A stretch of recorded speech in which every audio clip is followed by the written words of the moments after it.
And first to 5, mask recommendations across the tri-state tonight as the Delta variant continues to spread. More public agencies now requiring vaccination or weekly tests. This comes as New York City public school students gear up for the fall. Tonight, there's a new push to get younger New Yorkers vaccinated. We're going to tell you what you need to know. And it was a bloody weekend across the 5 boroughs. At least 30 people shot between Friday and Sunday, including a 16-year-old. Tonight, neighbors demanding action from public officials to stop the bloodshed. And a final goodbye to one of New York's very own. Family, friends, and fans of Biz Markie coming together to celebrate the life and legacy of the clown prince of hip-hop. PIX11 News at 5 starts right now. Live from 42nd and 2nd, this is the PIX11 News at 5. Thanks so much for joining us on this Monday night. I'm Tamsin Fidel. I'm Corey Chambers. Of course, tonight, the big story, the resurgence of COVID-19. City officials now saying masks should be worn indoors in New York City, even though they won't be required. Yeah, that's right. Meanwhile, MTA and Port Authority workers are the latest to be facing a mandate to be vaccinated or get tested weekly. James Ford live tonight in Brooklyn Heights with all the developments for us. James.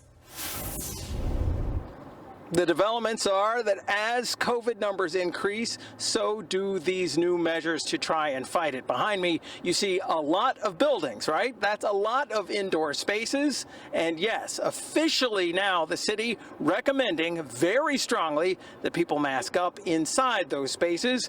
But the city stopped short of mandating the masks.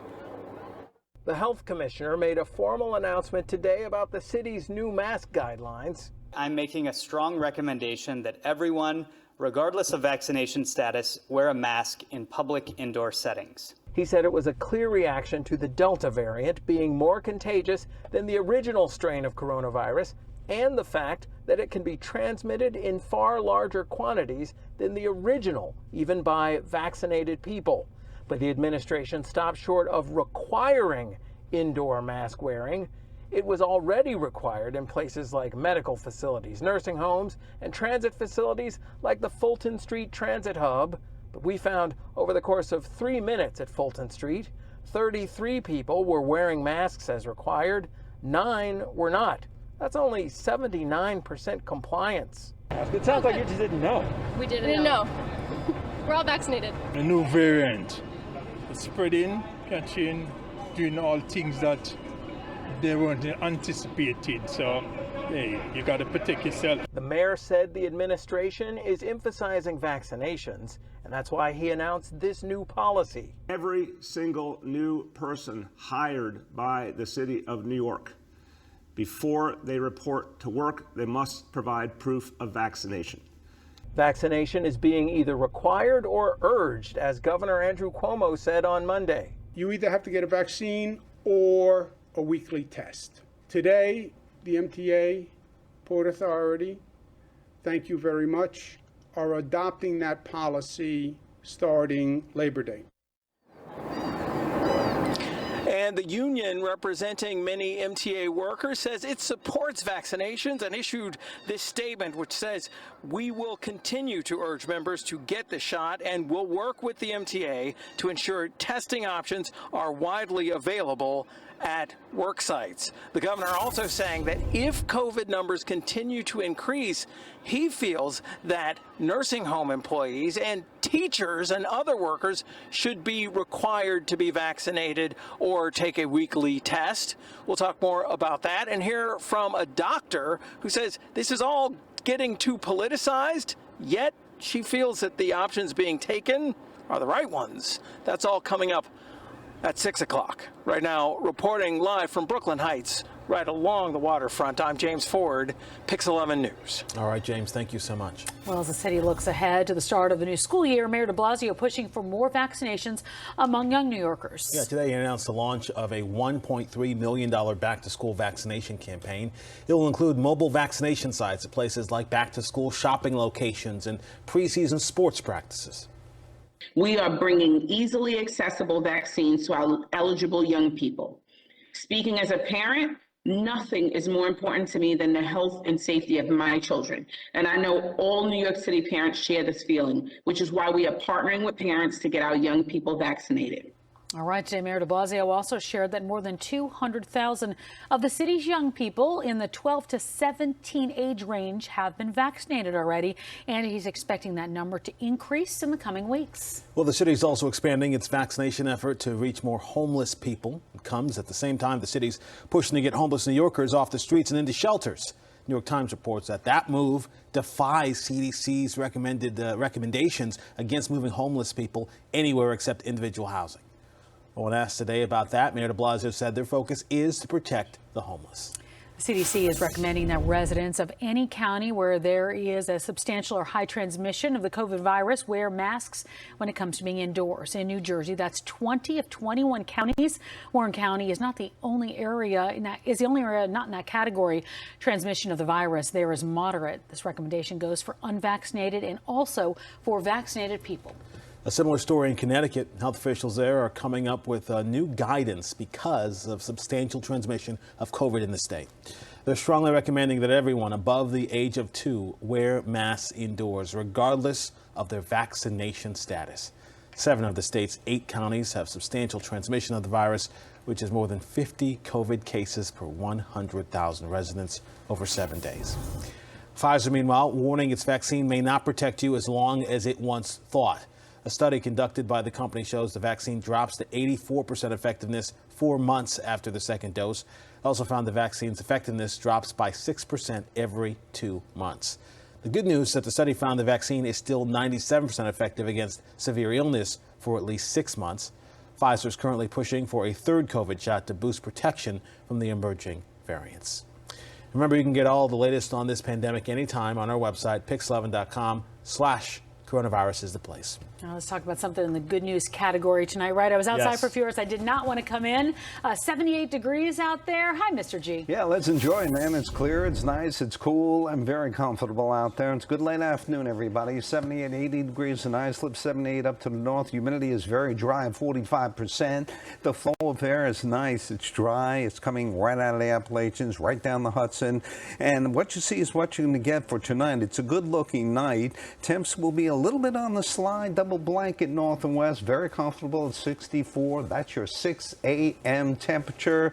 And it's going to feel like the upper 50s north and west. Got a storm down south. We're looking at it carefully. It's tracking to the middle Atlantic states. What does it do middle or latter part of the week? Let's talk about that later on. All right, G. All right, developing tonight, police investigating several shootings from over the weekend in New York City. Yeah, one of them involved 2 teenagers in Staten Island. The NYPD just releasing some new numbers showing just how bloody this weekend was. From Friday to Sunday, there were 19 shootings across the 5 boroughs and more than 30 people shot. Yeah, so far this year, there were more than 900 shootings in New York with over 1,000 people shot. PIX11's Kala Rahman joining us live from Corona, Queens, where one incident left 10 people shot, including 7 innocent bystanders. Kala. Tamsin and Corey, just moments ago, the governor calling the gun violence in New York City, out of control, saying we're in a state of political paralysis. And the residents I spoke with here this evening feel the same. It is a fact. Gun violence crime is out of control in New York City. That's a fact. That is not to be debated. It's not a political statement. That is a fact. That just goes to show what a mayor that we have. Residents in North Corona, Queens are calling on the mayor to do more when it comes to gang violence in their community, sending 7 innocent bystanders to the hospital Saturday night. You see 2 masked men in dark hoodies on foot, guns drawn, opening fire at the corner of 99th Street and 37th Avenue.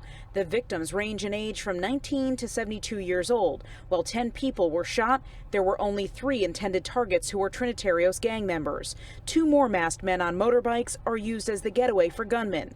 Today, Mayor de Blasio saying gang takedowns are the solution, and he will reveal the progress in coming days. Gangs are the problem, and this is where the focus is going to be. While the mayor promises progress is being made, residents simply don't see it. Try to get the guns off of the street, the main thing, and probably put some more policemen on the walk around. The NYPD is analyzing a total of 40 shell casings and bullets found at the scene. working on making arrests. We do ballistics, we do forensics evidence. They'll be able to tie us to other shootings or other incidents where that gun was used. There's been a surge of violence across the city, including this in Kips Bay. A man robbed of his watch and money held at gunpoint. In Washington Heights, 3 shot right outside of a grocery store. He's reaching for it.